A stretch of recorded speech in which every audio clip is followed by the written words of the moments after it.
The topic for today's the present panel discussion is Psycho-oncology, the road ahead. Now that first four panel discussions we have gone through a coastal roller ride. We have touched upon various topics, various stakeholders, and now it is a concluding of what is to be done now that we have a fair bit of idea about the problem. Now Shubhi, as one of the rare psycho-oncologists, practicing psycho-oncologists, what is your experience? Because you have been dealing with other disorders also. So, as a psycho-oncologist, what is your experience and what is it that that you can put forward as a road ahead? What should be done, and in that context?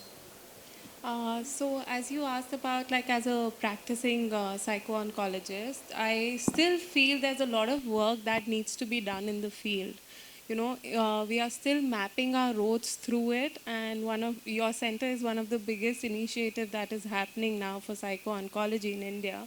But we still have to make proper channels for it and provide people with the experiences. Everyone is not aware that someone as a psycho-oncologist is available unless you go to that hospital and that hospital is providing that service there. But apart from that, like, there are no, single institutes or something that is providing help to the cancer patients when it comes to psycho-oncology. So again, I would say, like, a lot of work that is there we have to do. And as a very few psycho-oncologists present in India at present, there is so much to do and create that, little road for others to follow us in it. I believe we have around 30 odd trained psycho-oncologists. Is that number correct? Yeah, it's 30 plus now, because a lot of universities in India are also coming up with this PG diploma course in psycho-oncology. And in fact, Christ University in Bangalore, they have a master's course in psycho-oncology, which is for 2 years. So, and it's been there for quite some time now. So we have quite a few number of graduates. In north side, we have Amity University. They're doing a PG diploma course. I also teach as an online faculty for them. But we just have like a handful number of students coming into that course because it's a very new field. Not much people are aware of something like psycho-oncologists do exist. So myself, when I just came into this field, it was back in 2018 when I had finished my master's. And I did my master's in health psychology from University of Westminster, London.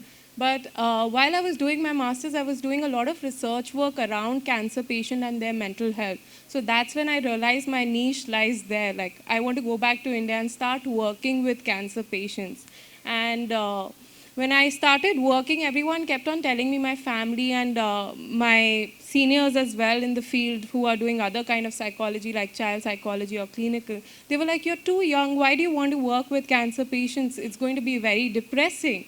So I said, that gives me happiness, if I can give them a moment of smile, if, when they have lost all the hope in the world. And if I can be a mediator in between to bring them and show them a little light or hope.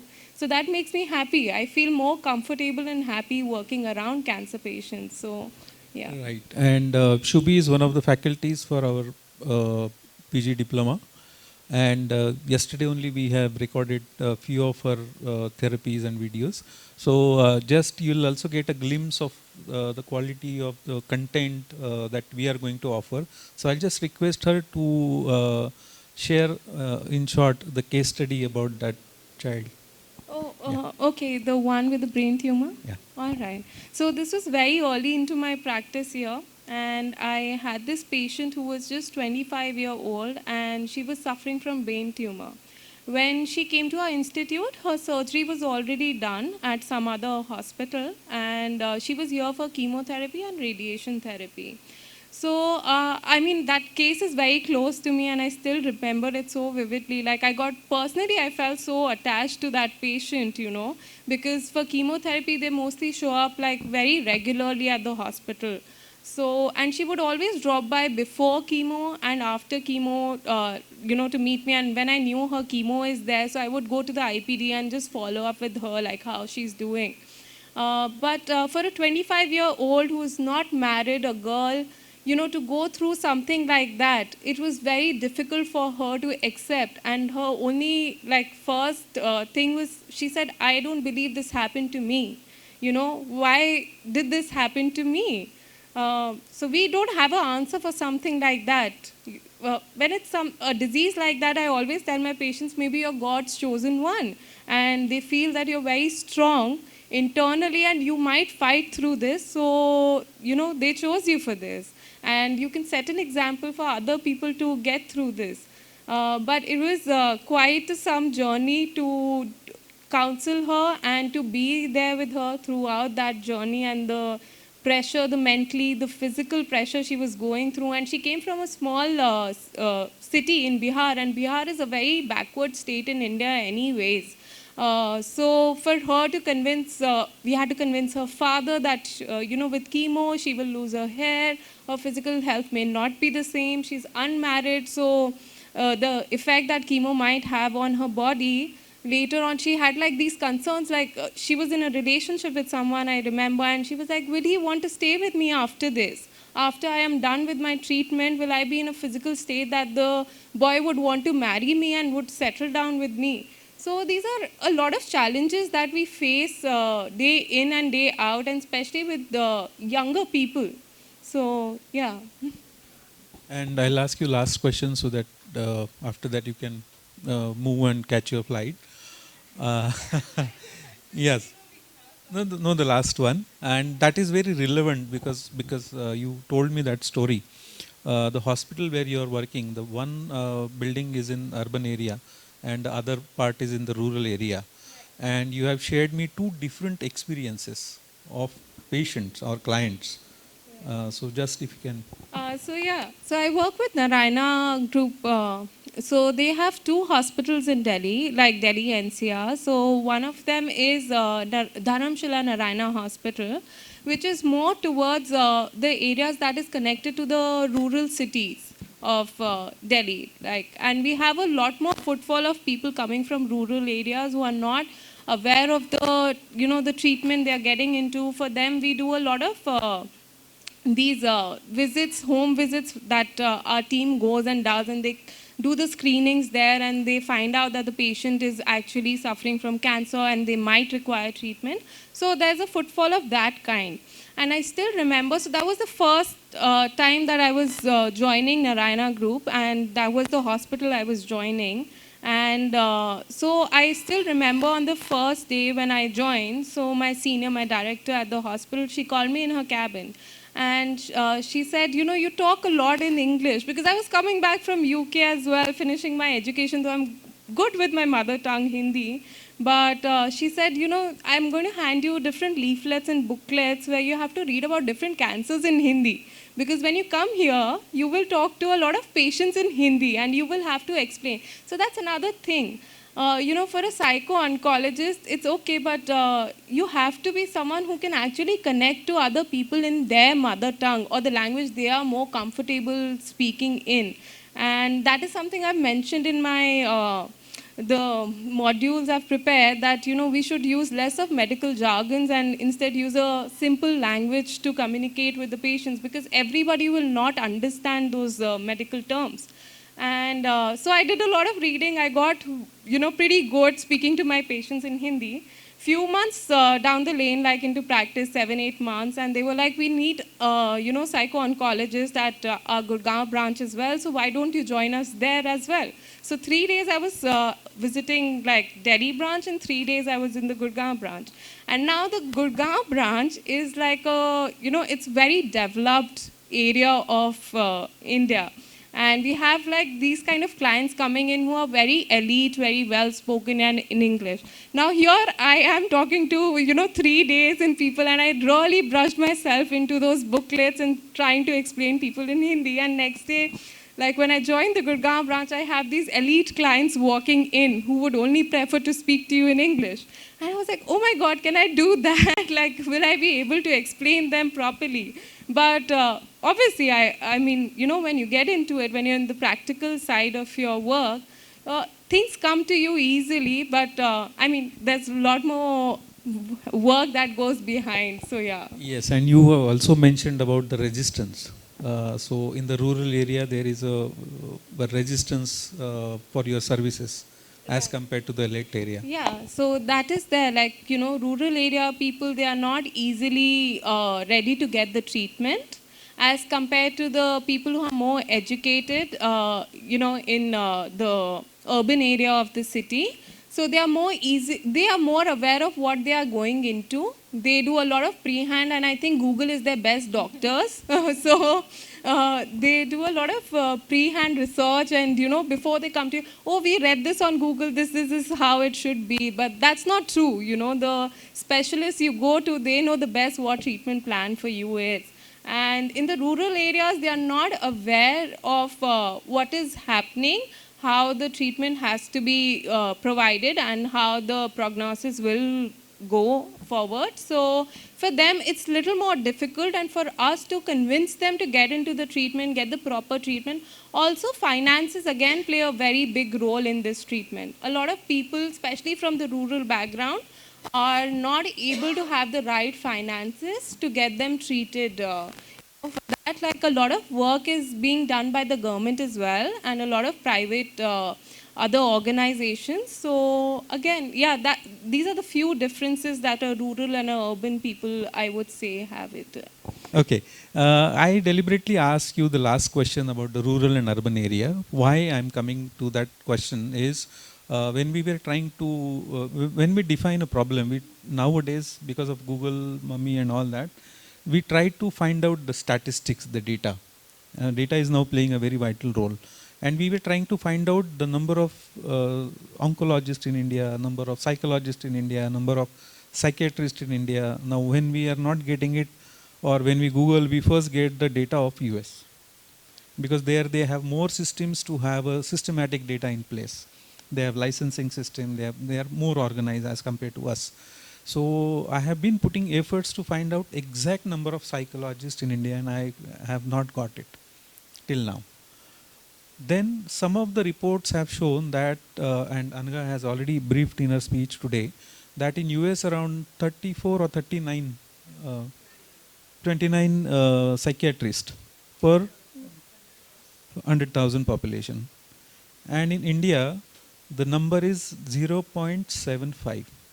So that is the disparity when we talk about the psychiatrist. When we try to find out the numbers for the oncologist, we got a figure that per 1 million cancer patients, there are 2,000 oncologists in India. So that is another disparity. And one more line came below just that 2,000 oncologists, is that 95% oncologists are practicing in urban areas. So only 5% oncologists are practicing in rural area, and there was one more line just below that, 70% of the population of India is staying in rural area. So we can just analyze the disparity. Even in city, we still are, even despite having 95% of the professionals, oncologists, psychiatrists, psychologists in city area, we are still finding it difficult to access. I mean, he is just presently having that evidence, because our schedule was at 4 o'clock. He came dot at 4, but he still have to wait. So he has definitely have patients waiting. So that is what is a busy schedule for those resources. So coming back, I mean, again, relating this question to you, how much that burden brings on to you? Because we are talking, whole day we are talking about reducing the burden of disease on the medical profession. So as a psychiatrist, how do you find it yourself to cope up? Good evening all. They all look burdened, that's for sure. Okay. That's the most burdened audience I have seen for a long time. Okay. They need a cup of coffee or whatever. Okay, sorry. Sorry. All right. Yes, we do feel burdened, but I think essentially what is important in a field like psychiatry, psychology, oncology is the love of your field. Like, if you have the passion, I attended the session before. They were mentioning one of my role models, which is Yuvraj Singh. If he does not like what he do, it is going to be very difficult. The burden is going to hit you if you're not liking what you do. And that's going to be there always. One of the major aspects is the real discrepancy in the number of doctors to the number of patients and all the other factors, but also the lack of awareness and ignorance of the doctors towards their own health. In UK, correct me if I'm wrong, ma'am, if you're applying for a post of psychiatrist, one of the columns says who's your psychiatrist. So you are compelled to disclose that you are taking help. You need to take help if you're not taking it. And if you're not, then you're too arrogant about it. So the point here is, yes, the burden is there, but you draw your lines very strong, you keep your rules very clear, and I think then should not be a problem. Okay, because one more question, I'll just connect it to that. There is a follow-up system in terms of psychiatric cases, and whatever feedback that I've got for last few years that I'm working in this field from the various institutions is that they are facing a problem of follow-up cases. I mean, not coming back again. How does that you think that we should cater to follow up? Purely for psychiatry or psycho-oncology? Psychiatry. Psychiatry, okay. It depends again on why they have taken the help for. Essentially, if someone's brought you to a doctor, there are very high chances you're not going to come back because you never wanted help. If they have sought help and they are dissatisfied with you, they probably have gone to somebody else, which is also a very common phenomena. So normally doctor shopping is a very common phenomena in our side of the world. So they seek more opinions. First opinion is of Google and then the rest. So yes, they will seek all the opinions, then come back. And that is the follow-up cases normally are, it is not that bad as statistics show it. I'm being very honest. We do lose 10% of clients for follow-up or adherence, but that's expected. That is going to be the case for various reasons, drop of medicines, like I said, if somebody else has brought them, or lack of result. Just speaking a little more on that, we have evolved now, especially the developing India has evolved now to a level where they just don't want freedom from symptoms. You want your client to be functional. They want to work, they want to deliver. If that's not happening, you're only free from symptoms, they'll go to somebody else. Right. A very, very valid point you have just mentioned. Now, moving on to Dr. Shirisha. Your experience in terms of a psychologist, a doctor, and an academician. So like in the morning I said about Dr. Mohan Agashe, yeah. I could apply the same thing to you also, because being a doctor, then being a psychologist and an academician, and also the number of years of experience that you have in the psychology field. What are the challenges that you see at present, especially post-COVID? Because throughout the day we are talking about that the COVID is a brand ambassador of mental health. And I have another opinion. I heard from a very reputed source that the disease, there is one community which celebrate the disease.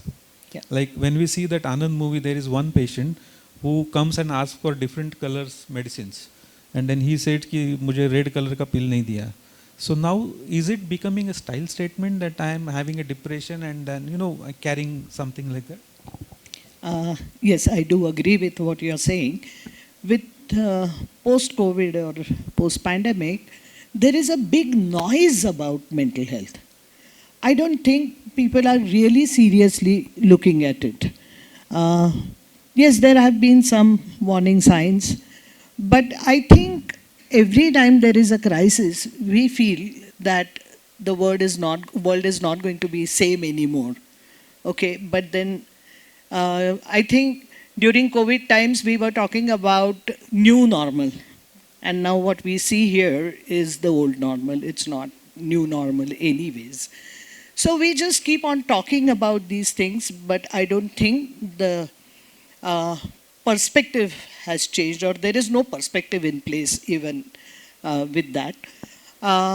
Second is, one thing that you mentioned is about this has been fantasized and glorified in some ways, wherein people talk about and use anxiety, depression terms so loosely which doesn't happen with any physical ailment.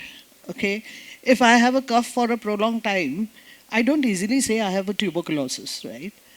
We don't make these kind of statement. But if I'm feeling depressed for a longer period of time, these people are out to declare that I'm having depression.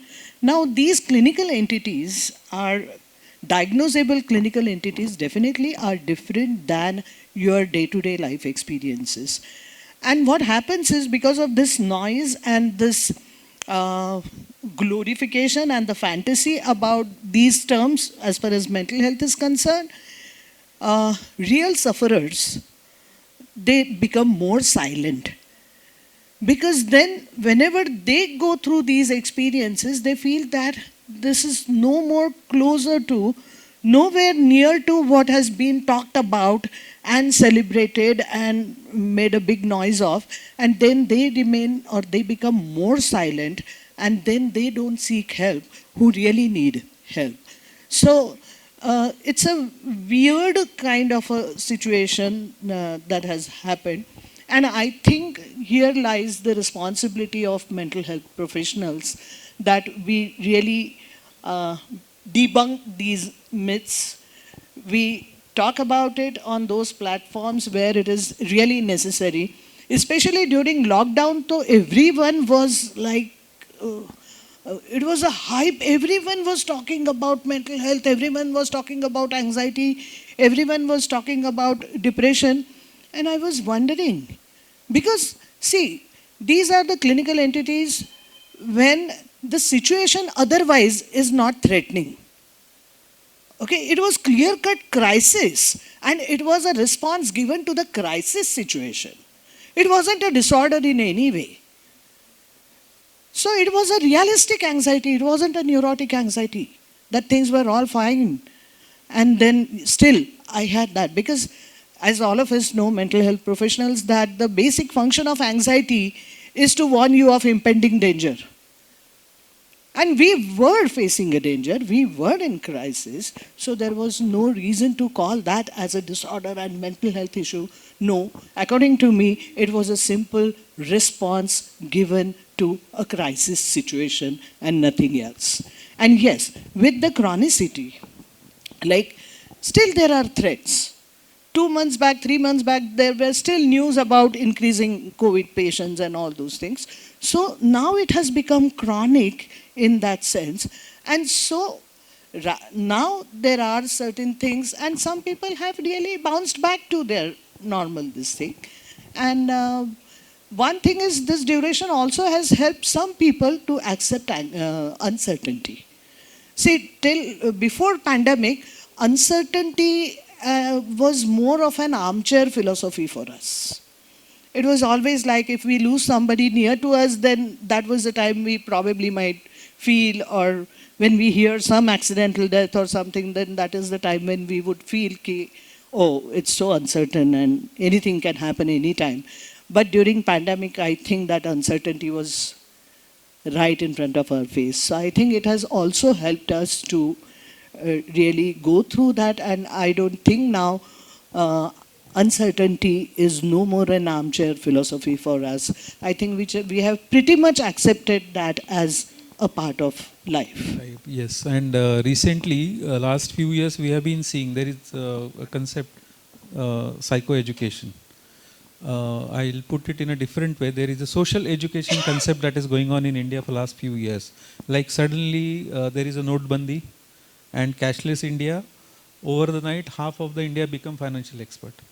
Then there is a GST, suddenly we become tax expert. Everybody start talking, no, this policy should be there. Suddenly our Prime Minister goes to US, we become foreign experts. So there is a partially half-cooked social social education, and that is probably a little bit dangerous. And this awareness of mental health, what you currently point out, is also in a sequence of that. And half-cooked knowledge is always dangerous. So, coming back to you, ma'am, about this social education, how can we restrict it to scientific techniques of education? When we talk about the education in psychology, in mental health we have two, psychologists and psychiatrists, two streams. And when we decided to start working on mental health in 2016-17, the first thing we started studying about the situations. So there are psychologists, there are psychiatrists, two experts who are providing the services, and services are required everywhere. So we try to find out like how the psychology system works. So I used to ask various friends who jo bhi milta tha, I used to ask that okay, open your mobile, give me one cardiologist number, neurologist number. Even they used to have plumber's number on their mobile. And then I used to ask, can you give me one psychologist number? And then this, oh no, I don't have any psychologist friend. So the shortage that we identified in 2016, now that I can put it in a systematic way, this number, that figures and all. But this is the first thing that noticed to us and which gave birth to this Texas School of Mental Health, shortage. Number two, when I met few professors, university people and psychologists, I realized that almost 90% students who are passing out a psychology graduation degree are females. And only 5 to 10% are male. Now, then reason why this is happening is again because in our marriage system there are certain criteria. So last few years back there was one criteria added that बीवी graduate चाहिए, लड़की graduate होना चाहिए. So what is the easiest graduation degree without donation? Whether you go to college or you don't go to college, no burden of syllabus, you can easily pass for psychology. So over the period, let's assume that 100 girls have done BA in psychology. Out of those 100, hardly 30 to 50% will go and do masters. Yeah. After that, if they are not married. After that, after masters, if they are getting married, so out of 100, only let's say 50 are left who go on for masters. Out of 50, only 20% are actually doing practice. Yeah. And out of that 20%, around 30% after having a baby, they will take a break because they believe psychology is such a profession that any point of time you can wake up and you can be a psychologist and you can start. In any other self-employment profession, nowhere such thing happens. Now this is what has been our findings from our initial research. And we also call our education program as a finishing school. Because I belongs to the IT background initially. So in IT what is happening, the technology changes rapidly. Every 6 months you'll see new technology coming up. And the bachelors of engineering course for computers or IT, the universities, the colleges are not, it is not practically possible to match up to the pace of change that is happening in industry. So after having a BE computer or IT degree, they have to go to the institution like CDAC, they have to go to the institution like EPTEC to upgrade their skill which are matching to this industry. Now during COVID, I also did MA in psychology and I was just looking for one word, mobile, in that entire 2-year syllabus, and I did not found that word. And we know every house we have at least one mobile addict. So that is the disparity, that is the difference in the quality of syllabus, quality of education and what is required. So how, because you are very famous in terms of students, because your student is Dr. Tehrin, yes. And I am her student because I did internship with her. So you are my super guru. So how do you see this entire points of like syllabus, updating syllabus, whether it is matching or the teaching mechanism? Right. Oh my God. The question was so long that I almost thought I would lose sight of the question by the time I began answering it. But yeah. I kind of understand what you're trying to say. And thank you, Dr. Girish, for that question.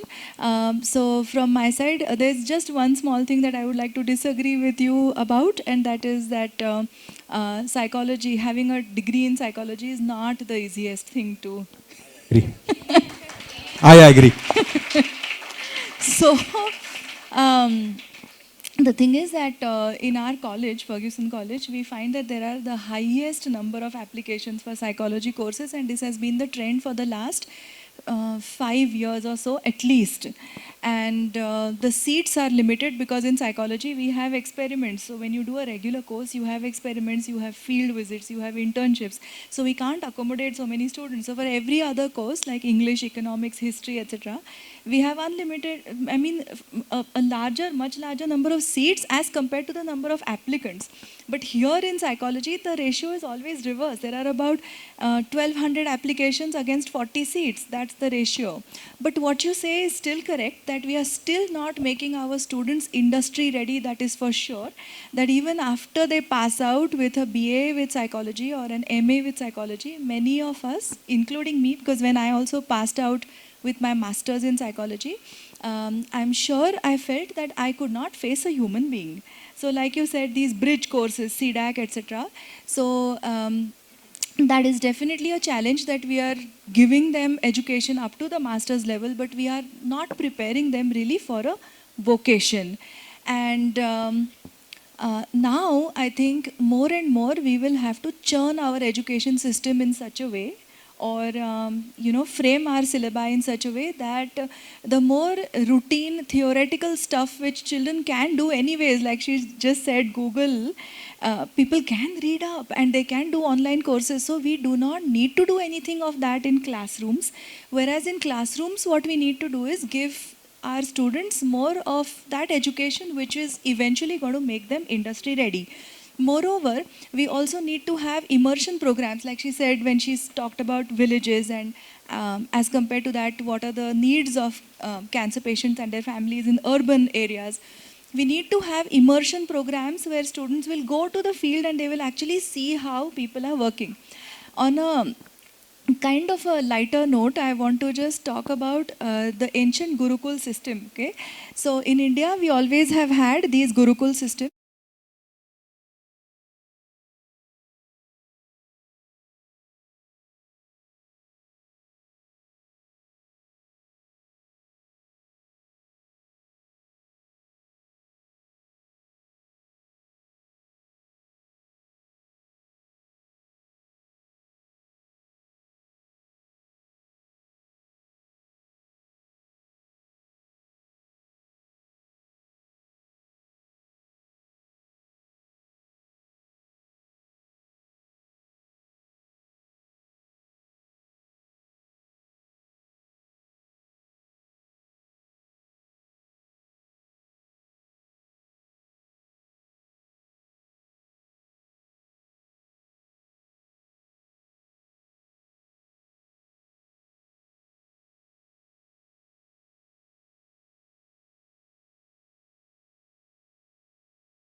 Like from the morning, I've been listening to all these very beautiful panels.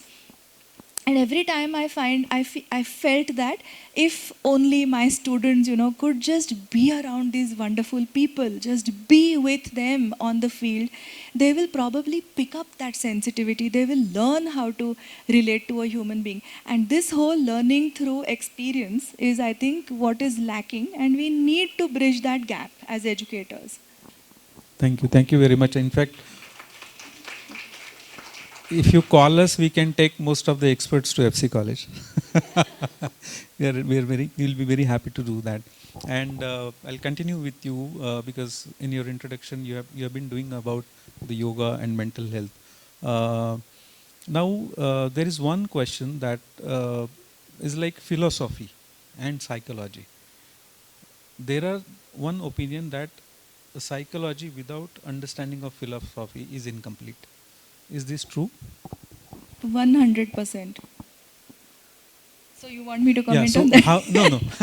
No, and how does it help you? Because you have studied that. So how does it help you as a psychologist in understanding the person more? Great. See, your first question was so long that I lost track of the question by the time I started. Your second question was so short that I thought you would say something more. I think I'm getting a taste of my own medicine because we put our students routinely through vivas and I kind of understand how a student must be feeling. Thank you for making me squirm. So, okay, philosophy, psychology, philosophy, sociology, all of these are very related disciplines. Now, in fact, earlier psychology was a part of philosophy. Until the 18th century, it was a part of philosophy, and then it branched out and everything. But so what happens with philosophy?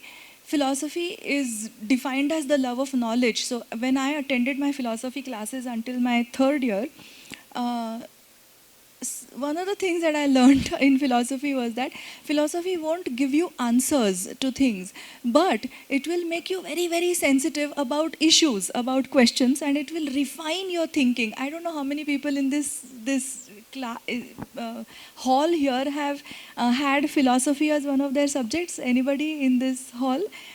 Until their final year of graduation. It's beautiful to sit in those classes because we get to refine our thinking and keep asking questions. Now, I'll just give you a small example of philosophy, how philosophy will help. Now, if you look at any research that is happening in the social sciences, like in psychology, especially from morning, I've been thinking so much needs to be done and there is so much scope for research about cancer patients and everything. Now, in India, we've been talking about how we need to make this research also more Indianized or be sensitive to the cultural context from which cancer patients and their families in India operate, etc. Why is our research not getting published in international Scopus or Web of Science kind of papers? Because here in India, we do not have ethics committees. One of the reasons that we are lagging behind is we do not have enough ethics boards. And international research journals will insist that any time that you work with human participants, your proposal only has to be reviewed by an ethics committee, okay? And in that ethics committee, the constitution of the ethics committee is such that amongst all the other people, like we need social scientists and we need practitioners and experts and all that, we need a philosopher. Every ethics committee, whether it is in a hospital or it is in a university or college, it is necessarily going to need a philosopher. Now, why? The thing is that if a research proposal comes, it is the philosopher's mind that will understand whether what is going to be done here to the human participant, is it going to affect them mentally, emotionally, sometimes if their dignity is going to be violated, etc. Now, all of these questions are questions that are posed by philosophy, and so we do need an interdisciplinary anchoring, especially in a field like psycho-oncology. Yes, because this is very challenging also, because in a cancer treatment plan, we have already discussing how many people, onco nutritionist, and one more now Right. is we are adding. So how challenging it is to plan a cancer treatment? Yeah, one minute. I'll just complete that point about philosophy. So, you asked me that question, thinking that okay, I'll answer it from the point of view of yoga nidra because I did my. So, philosophy is a kind of a loosely used term, I would say. So, for many people, the moment you mention that word philosophy, what comes to mind is okay, philosophy in the sense of understanding Indian wisdom traditions, yoga, Ayurveda, etc. So that is a different realm altogether, and that also is relevant. Like I think in the morning, I heard Dr. Kannan also talk about it, and even Dr. Kopikar, I think, mentioned that spiritual needs of patients also have to be taken into account. I think it was Dr. Kannan who said that when you have that, that rootedness that, okay, I am Atman and I have a body, so that tremendously helps the patient. So that understanding is, of course, important. And so I have very half-baked knowledge about the NEP, National New Education Policy, that has come out, but still I'm shooting from the top of my head. That in the new education policy, tremendous emphasis is going to be placed on Indian knowledge systems, IKS. So every student who enrolls for a graduation program is going to have a few credits about Indian knowledge systems. And I feel very positive about that because it gives a sense of centeredness when you know these wisdom traditions. So yeah, both ways philosophy. Yes. No, I can correlate. And Yoga Nidra is one of the area of interest. I have personally been studying Gita. I have around more than 80 different versions. Last 10 years I am doing. And that's how my interest into mental health started. The Sthita Prajna, I tried to compare it with the rationality, REBT. So something of that sort. So Now, coming back to Dr. Rohan, as a psychiatrist, how do you see the role of psychiatrist in the psycho-oncology in future? Even now and in future, the role is massively there. I would not be able to statistically say the number of patients, but most of them will be depressed and anxious. If you're not anxious after a news breaking to you that you're having cancer, there is something wrong with you. So you would be definitely undergoing the whole process. A lot of it depends on the word you used, psychoeducation, of making them aware about their emotions and what they're going through. The ones that move ahead of that, depending on the stage. So for example, if you take a symptom or a sign of suicidality, there are different stages in which suicidality will be reported in a cancer patient. First will be when the news is broken. Then will be when the time when they are undergoing chemo. Then will be a despairing situation where loss of autonomy happens. When things are not going right, and unfortunately recurrences. So even when you have gone through the entire thing and again after 5 years you get cancer, is not an easy thing to take. So I'm just giving you one symptom of suicidality which can come at different types. There are times in which the patient inter-episodically is completely normal, but yet suicidal. That time you will have to check for an underlying psychiatric illness. So a role of a psychiatrist or the psychiatry comes massively because medication will be required to correct this state of mind which is not normal. Once they are in a normal state of mind, chances of them responding to the onco treatment as well as all the other aspects will be far better.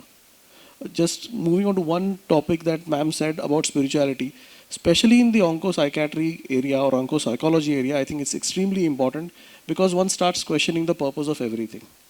Especially at that stage of despair as we call it, you are going to question why am I here, what am I doing and where am I going to go next.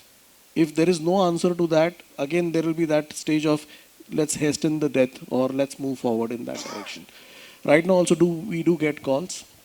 There's a condition called as delirium, that is a confused state of mind due to the general medical condition, which is again about 20 times more common in a cancer patient. So we do need to correct that now and then to bring them back to normalcy in terms of consciousness, which is a very common phenomena, but the commonest reported symptom is anxiety and depression. Right, and you might have came across a situation because when we are talking to psychiatrist Dr. Ruta Sule, she told that there is one important aspect that a psychiatrist should take care, and that is during the cancer treatment, lot of medicines are given, and medicines has its own side effect. So one of the side effect generated from, because psychologically we all know how things are going. So differentiating the disorder or the problem identified. So there is certain role of psychiatrist in the entire cancer treatment. Again, certainly most for the term called as sedation or sleepiness. So if the cancer medicines are making him drowsy or making her drowsy, and the medicines we prescribe are going to do the same, it's going to be an add-on effect. On the other way around, if we give medications which are going to make them drowsy, and we are going to miss symptoms of cancer, which is masking the symptoms, that also is not advocated. Essentially, we do have very clear norms of what can be used and cannot be used. So benzodiazepines normally, which are sleeping medicines as we call it, are to be avoided to the great extent because delirium normally is being caused by the underlying medical condition. But yes, that factor also will be needed to be taken into consideration. Yes, and now coming to Dr. Shirisha, we started with the rural and urban classification, and we talked various issues. So technology does play a role, WhatsApp or Google, and we becoming half-baked doctors. Technology is also extensively used for teaching, and we are also going to do our program through online techniques. And many a times we blame technology. The technology don't have its own wisdom. It's just a tool. So it is we who decide how to use it, right? So in case of psycho-oncology or in case of like the cancer support groups are also working, and every time it is not possible practically to be present there. So how does technology is going to play a role in terms of education? I think that's the key thing because since morning we have been talking about the ratio, okay, and the percentage of experts available. That is where technology really has a role to play and a significant role to play. Because that is where the gap can be bridged, because that's one thing. So technologically enabled um, learning material, I would say, not a course though, but a learning material, making it available, will do two things. One is it is scalable. Second thing is it prevents the loss, dilution and the distortion of the content in a cascading mode. In face-to-face, normally that's what it happens, because normally the trend is like you train the master trainers, then they train the, so TOT, then they go to the masses or they train the other people, and then, but in that cascade, lot of content, it's distorted, diluted, and everyone has his or her own perception, and then it becomes like a Chinese whisper, the game that we play in the childhood. So technologically enabled learning material reduces that risk to a great extent, because everyone gets to gets the or everyone gets access to the experts' knowledge domain. That's second thing. Third thing is it democratizes the learning process in itself. There's nothing of the hierarchy in that.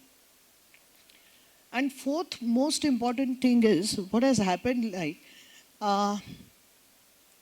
since pandemic, online courses and online learning has become a kind of a buzzword.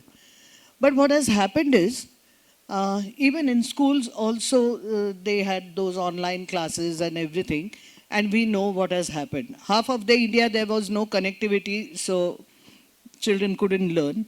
And in urban areas where children had that accessibility and connectivity, what they did with online classes, I think most of the parents have seen that. They would switch it on. There would be, anyways, all of us know that what has happened with that. Because the problem is we mimic classroom teaching in the visual aid. Now that's not how online learning happens. So if we are really, what I can say, recording a video of a lecture given here and then putting it online as a learning material, it's not going to work. Because all of us know that our communication, only 7% part of our communication is verbal. Okay, 93% is paraverbal. That's one thing. Second thing is in face-to-face, I have a feedback. Verbal, non-verbal, so depending on the participant or depending on the people who are learning, the tutor or a person who's facilitating that learning has a scope to modify and make it much more effective and useful. That cannot happen, that modification, that on-the-spot change cannot happen once it's on the air, okay? So when you are talking about technology and using technology as a tool to create a learning material, we need to understand that the online learning doesn't happen in the same way as it happens in the classroom or face-to-face learning. And that's where is the failure, because normally people feel that fine, एक video कर लो, upload कर लो, PPT कर लो, upload कर लो, नहीं होता है उससे. Learning doesn't happen. We have like tested it for quite a long time, and we have been using online training program 5 years before the pandemic. And so these are the things that we need to understand, but technology definitely is a tool which can really help us to scale up these things. And scaling up will reduce this gap or bridge this gap between the experts and the needy people in every possible way. Does it apply similarly in online counseling? Yes. But again, when online counseling is done one-on-one, at least there is a feedback, there is a kind of a back and forth kind of a communication. So that doesn't happen when it comes to that extent. Still, those who are counselors, they know that it still make a difference when it comes to face-to-face counseling and online counseling. But yes, it's not all that bad. It's the loss is not so much as compared to online courses or learning material created in this manner. Right. Now, concluding remarks like this to the Psycho-oncology initiative, and you being a faculty and subject expert from psychology, what would you suggest us that the key point that we should keep focus on? Yeah, thank you. So, what I believe is that from Texas Institute, you will already get a very robust module. So, I don't doubt at all that theoretically or in terms of covering all the different aspects of psycho-oncology, that module would really need improvement. But I think that when it comes to implementing it, that is where you will have to take care. Now, that care is, now, see, after getting certified as a psycho-oncologist, the student is going to go out and practice in the field, okay? And as we have been looking at all of these discussions from morning, we realize that there has to be a very basic sensitivity towards the patient, towards the caregivers, the whole family that comes, right from the breaking of bad news to sailing through the whole treatment process, to patients having a say in what kind of treatment they want, and up to bereavement. So at every stage we need psycho-oncologists who are extremely sensitive. Now, for this sensitivity to develop, there has to be a lot of sessions that they can take. So either they can be doing that in peer counseling kind of a thing, so where two students of the same class will sit together and actually talk about their experiences, etc. So that experience will help. Secondly, like I said, this osmosis. So if they are able to be around through in their internships, if they are able to be around other practitioners who are extremely sensitive, they once they see how to lead a support group that way. So as much as experiential stuff that you can build into the curriculum, it's going to be beautiful. And finally, I would also want to say that when you start counseling, a lot of your own material many times gets re-triggered, because I'm sure that once you start counseling patients who have met with cancer, parallelly, maybe your own memories of somebody that you have lost to cancer, somebody who has cancer, somebody who is suspecting that they might have cancer, but they are too scared to go and get themselves checked, etc. This will come up.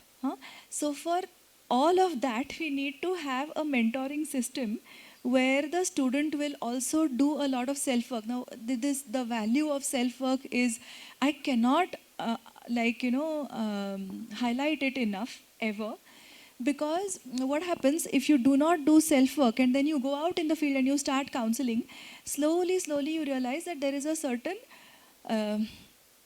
compassion fatigue that is setting in, or a certain burnout that is setting in, and the effects of that are very insidious. So in very small ways, you will realize that you cannot, as a counselor, you cannot be sensitive enough. You're kind of removing yourself one step from the experience of the patient. You're rushing in to provide solutions, or you're trying to give pep talk and you're trying to say, oh, be positive kind of a thing, because you are not able to handle your own anxiety. And for that, so it's a very slow stagnation process. It's like a very slow process. And for that to not happen, we will have to take care. Do I have, say, like 2 more minutes to just say a story? Okay. So the story goes that long ago there was a farmer, and he, in his village, there used to be these competitions where they used to rate all the farmers' harvest. And every year, consistently, this farm would yield the best harvest, the best crop. And then he got old and he thought that he wanted to sell off his farm. So he had a young buyer, and that person bought that farm from him. And the buyer was very excited because he knew that this farm is giving the best yield, So he thought that he is also going to get the prize. Well, true, he did. For the first year, his crop was the best crop. But the second year, it did not get the first prize. And the third year, no. Fourth year, no. So finally he said, what was that magic that was happening when the old farmer was doing the farming, and that's not happening when I'm doing it. And so he went to the old farmer to take an interview and to really try to understand. So this old farmer told him, no, it's not like any magic that I work, but every single day of all those years that I did my farming, I used to take all the dung of my animals, put it in a pit that I had specially prepared. I would not shy away from putting my hands into that dirt, and then I would take that manure and put it in the field. So that is the raz of that consistency in his yield. And that is something that counselors need to do, ongoing self-work. And that if you can build that into the curriculum, that will be truly fantastic. Thank you. Thank you. This is very important, and I think our team has already noting down all the suggestions that you are giving. Dr. Rohan, can you just have a concluding remarks from your side? Hi. And I'll speak on multiple things that have been spoken so far. The first is I would like to congratulate you on taking this noble step. You are planting a seed. How the plant comes up and what fruits it will bear, leave it to God. But at least you have done the noble cause of planting this seed. We all should thank you for that. Okay. Honest. One of the biggest proofs of what teachers and gurus can do is right now. We are sitting here. 25 years back, I was first year MBBS student, and there was a seminar like this of some Susomvad course or something. And this is the first time I met ma'am, and she took the course, and I attended that. Look how things have come up to, and how seeds grow to plants. So my point is you have done that noble cause. The second thing is it is going to be an ongoing process. First, people might accept, then people might oppose, and it's going to be same thing like an illness. There will be denial, then there will be bargaining, then there will be acceptance, and then there will be recovery. Same thing is going to be true with what we are trying to do here. But given long history of where we are from and the great disparity, you have taken that biggest step, and we are all there to support it. The word where about training and the course goes, I think you make professionals out of them. Today we need professionals. When somebody is coming to you, they are clients. They will expect delivery of results. That's their right. And that's what we will train, or you will have to train your graduates for. That's their job. And to be best and to be good at is the minimum expectation. And that's what, if you inculcate, I'm sure they will succeed, and so will their patients. Thank you very much. Thank you. And we actually follow the similar philosophy, because when we are working on the terms and conditions and execution and how, I said even if I have only one psycho-oncologist entire 1 year, if that is good, I am happy. I am not interested in having this many number of students passed away. So that is, the quality is at par, and whatever learnings from my experience I have done during my masters, it was like that. I belongs to the very first batch, so I was trained like anything, and I am still following that because I am earning the benefit of that teaching. So I would like to continue on the same, and I am totally agreed with you. On a lighter note, only philosophy I follow is eat on time, sleep on time, and mind your own business. So I'm really sorry. Yes. Thank you. A last question to Dr. Shirisha. Usually whenever we reach to an age of 40, we start feeling that we are a psychologist. हमको सब आता है. इतना हमने सीख लिया, the experience that we had. What is psychology? We already know. Now I give this background because now that when we are working on eligibility criteria, who should become psycho-oncologist? And that is the biggest question that we have. Because nowadays, especially again post-COVID, many people have started thinking that psychology can be a very good career. And I'm seeing a lot of middle-aged people, especially those who were into IT for last 10 years in US, they came back, they had enough money, family, गाड़ी हो गया, बच्चों का हो गया, now कुछ करते हैं, so let's become psychologists. So they think it's very easy to become a psychologist. So what we should do? Whom should we make psycho-oncologist? One thing, yeah, as you rightly said, midlife, when people reach that stage, they feel that they should be doing something else and more meaningful, and they should make a difference. Okay, so these are the ideas that people have in their mind, and in normally Marathi, when they approach any one of us, they say की मला काहीतरी करायचंय, हां, आणि ते खरंच काहीतरीच करतात.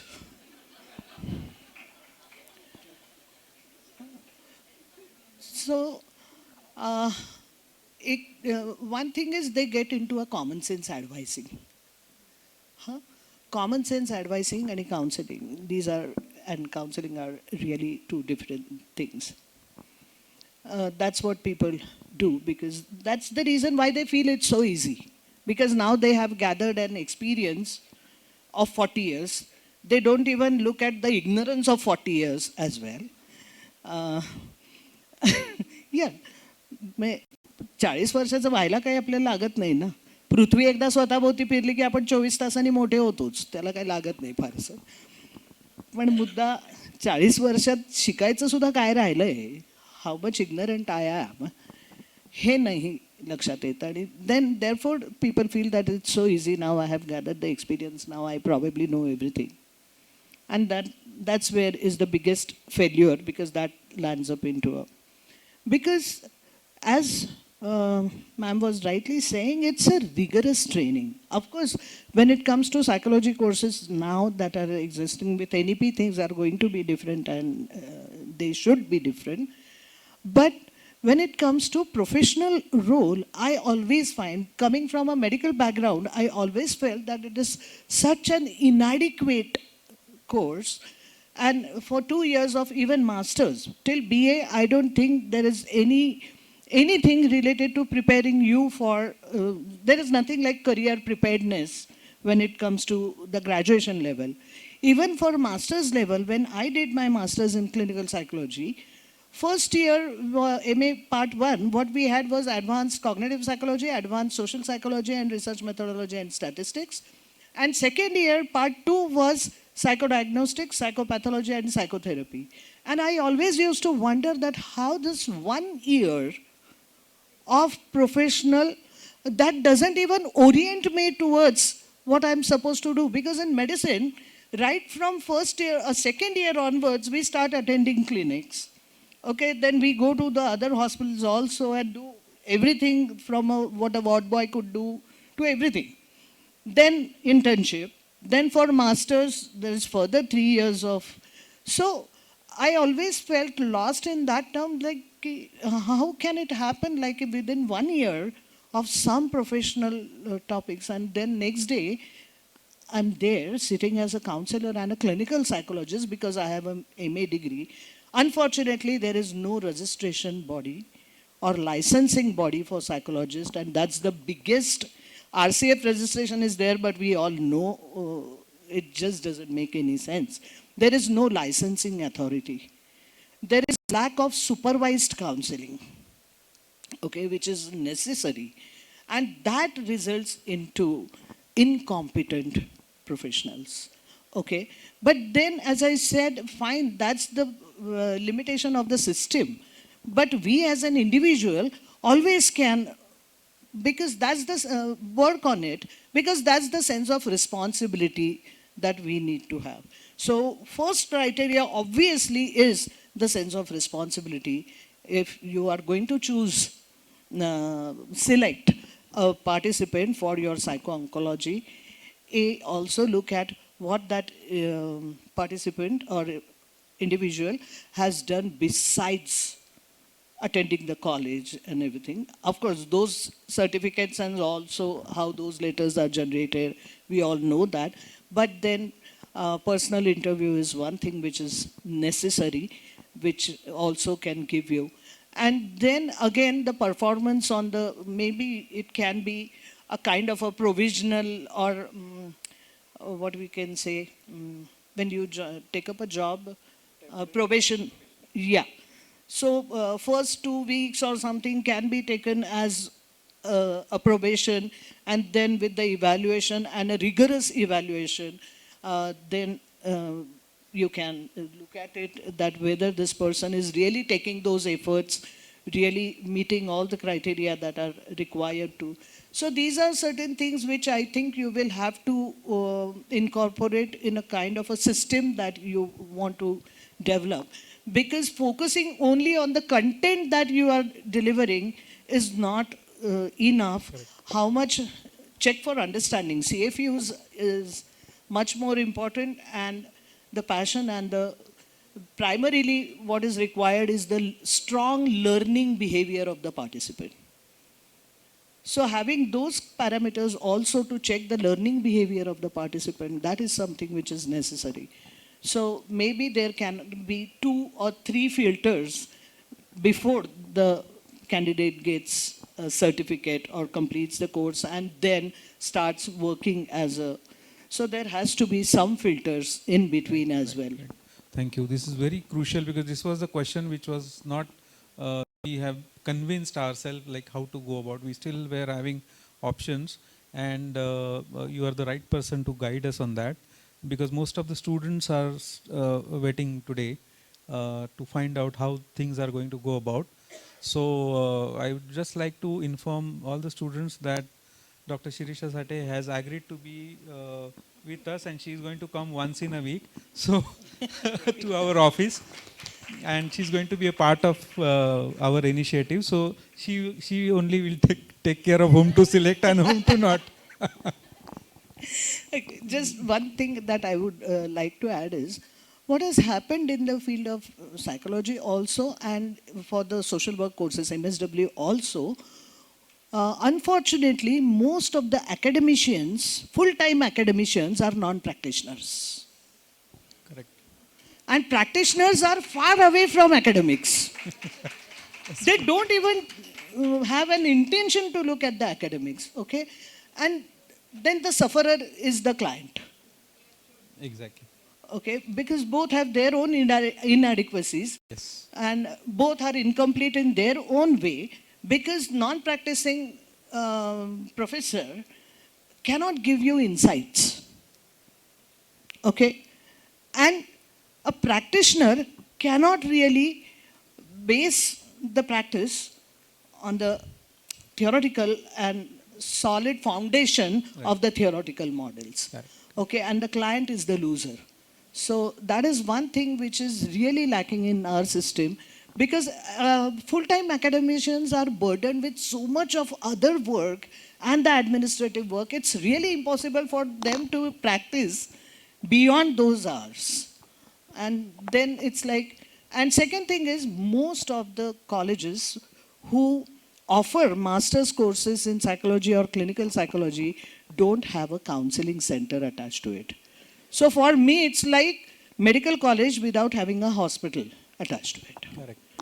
It's as ridiculous as this, because again, coming from a medical background, the number of patients that we get to see before we sit in our chair in our consulting room is like tremendous, whereas psychologists unfortunately don't get to see those many people, those many clients, those many patients.